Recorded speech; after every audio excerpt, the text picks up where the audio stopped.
So I've been studying the Bible, and I have been inspired to turn my Bible studies into skits. And so this is me working out the idea for that, the purpose behind the skits. One thing that stood out to me that I thought was really interesting was a video that debunked why Eve wasn't supposed to be just a helper to Adam.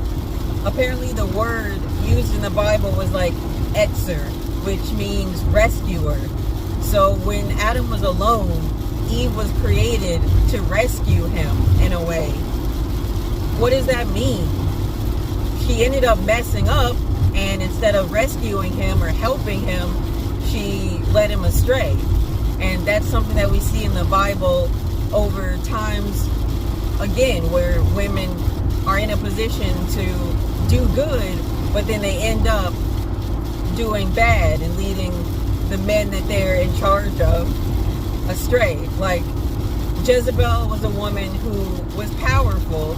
She had a certain it factor, but she didn't help Ahab. When she was writing those letters out, planning the party to get him that vineyard, she used his name, she used his stamp, and her actions led to God casting judgment on Ahab. She didn't help him. She cursed him with her actions. They were linked as one. So what she did to him or did for him was counted as him doing it to himself. And that got him into just as much trouble as if he'd orchestrated the thing himself. So in reading the Bible, besides just trying to recast the guys as girls, I would like to look at examples of women who were actually rescuers and helpers and discern what that means for being a godly woman or a woman of God. Because you see time and time again what a man of God is, but what is a woman of God? What is a woman who is fulfilling her godly purpose?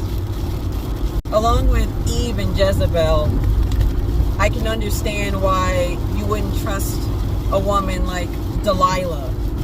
You know, people that just want to lead a guy astray. There's foolish women like Eve. There's domineering women who treat their men like their child, like Jezebel. And then there's treacherous women like Delilah, who just wanted to know her man's weakness so she could betray him.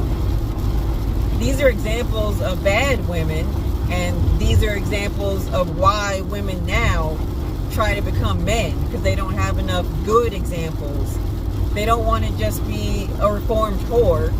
Like the women that followed Jesus, did they become disciples? Mary Magdalene, if she was the one that used to be a whore and then went on to bathe Jesus' feet and use her hair, why was she not considered a prophet? Was she a prophet? I don't know. Let's read more about her if we can. I need to know more about the women in the Bible.